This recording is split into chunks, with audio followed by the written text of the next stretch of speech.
இரட்சகராகிய இயேசு கிறிஸ்துவின் நாமத்தினாலே உங்களுக்கு என்னோட அன்பின் வாழ்த்துக்கள். இன்றைய நாளின் தியானத்துக்காக தெரிந்து கொள்ளப்பட்ட வேத வசனம் மார்க் எழுதின சுவிசேஷம் 9வது அதிகாரம் 50வது வசனம். உப்பு நல்லதுதான், உப்பு சாரமற்று போனால் அதற்கு எதனாலே சாரம் உண்டாக்குவீர்கள்? உங்களுக்குள்ளே உப்புடையவர்களாய் இருங்கள், ஒருவரோடு ஒருவர் சமாதானம் உள்ளவர்களாயும் இருங்கள் என்று ஆண்டவராகிய இயேசு கிறிஸ்து ஜனங்களுக்கு உபதேசித்தார். நீங்கள் உலகத்துக்கு உப்பாக இருக்கிறீர்கள். நாம் சாப்பிடும் ஆகாரத்திற்கு உப்பு இல்லை என்றால் சுவை இருக்காது, நம்மால் சாப்பிட முடியாது. உப்பு எந்த அளவுக்கு நமக்கு முக்கியமோ அதே போல தேவனுடைய பிள்ளைகளாகிய நாம், உப்பு உடையவர்களாகிய நாம் இந்த சமுதாயத்திற்கு மிகவும் முக்கியமானவர்கள். காரணம், நமக்குள்ளே இருப்பவர் உலகத்தில் இருப்பவனிலும் பெரியவர். அவரே தேவனுடைய வார்த்தையானவர், பரிசுத்த ஆவியானவராக நமக்குள் இருந்து கிரியை செய்கிறார், நம்மை பாதுகாக்கிறார்.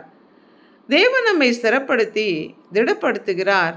நம்மை சுற்றிலும் சூழ்ந்து இருக்கிற மக்களுக்கு நாம் ஆசீர்வாதமாக இருக்க, அவர்கள் ஆசீர்வதிக்கப்பட, நம்மை சுற்றிலும் இருக்கிற சமுதாயம் கெட்டு போகாமல் பாதுகாக்கப்பட நாம் உப்பாக இருக்க வேண்டும் என்று தேவன் விரும்புகிறார்.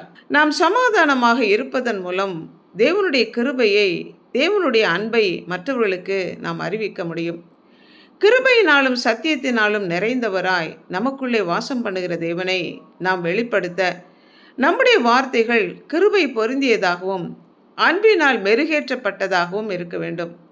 நம்பிக்கை அளிக்கும் தெளிவான வார்த்தைகளை பேசி ஜனங்களின் இருதயங்களின் காயங்களை ஆற்றி தேவன் கொடுக்கிற சமாதானத்தை, சந்தோஷத்தை மற்றவர்களுக்கும் கடத்துகிறவர்களாக நம்முடைய பேச்சு உப்பால் சாரமேற்றப்பட்டதாகவும் மற்றவர்கள் ஏற்றுக்கொள்ளுகிற விதத்தில் இருக்க வேண்டும். உண்மையான கரிசனையோடு அவரவர்களுடைய சூழ்நிலைக்கு ஏற்றபடி, பிரச்சனைகளுக்கு ஏற்றபடி அவர்களை ஆற்றி தேற்றி சமாதான காரணர், சமாதான கர்த்தர், சமாதானத்தின் தேவன், சமாதான பிரபுவினிடத்தில் நாம் வழி நடத்த வேண்டும். உப்பானது சாரமற்று போனால் அது வேஸ்ட், குப்பையாக கருதப்படும். வெளியே கொட்டப்படுவதற்கும் மிதிக்கப்படுவதற்கும் தான் ஏதுவாகும். உப்பு ஒரு உணவு பண்டத்திலே சேர்க்கப்படாமல் இருந்தாலும் அதுவும் வேஸ்ட். எந்த பலியும் உப்பினால் உப்பிடப்படுவது போல எந்த மனுஷனும் அக்கினியினாலே உப்பிடப்படுகிறான். அனைத்து போஜன பலிகளும் உப்பிடப்பட்டவைகளாக, அதாவது உடன்படிக்கையின் உப்பு இடப்பட்டிருக்க வேண்டும் என்று லேவியராகமத்தில் வாசிக்கிறோம்.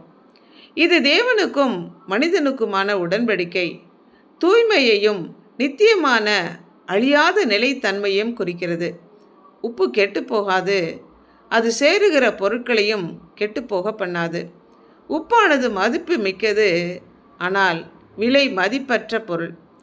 உங்களுக்குள்ளே உப்புள்ளவர்களாக இருங்கள், ஒருவரோடு ஒருவர் சமாதானம் உள்ளவர்களாக இருங்கள் என்று ஆண்டவர் சொன்னாரே.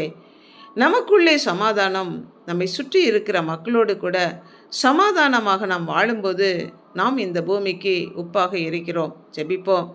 அன்புள்ள ஆண்டவரே, இந்த பூமிக்கு எங்களை உப்பாகவும் உலகத்துக்கு வெளிச்சமாகவும் எங்களை வைத்திருக்கிறவரே, உப்பு சாப்பிடும் ஆகாரத்தை கெட்டு போகாமல் அதற்கு சுவை கொடுப்பது போல நாங்கள் எந்த இடத்துல இருக்கிறோமோ அந்த இடத்திலே மக்களுக்கு சுவை கொடுக்கத்தக்க விதத்தில் எங்களுடைய வாழ்க்கை காணப்படவும், இந்த சமுதாயம் கெட்டு போகாமல் நாங்கள் உப்பாக கரைந்து பலன் கொடுக்கத்தக்கதான கிருபை தாங்க.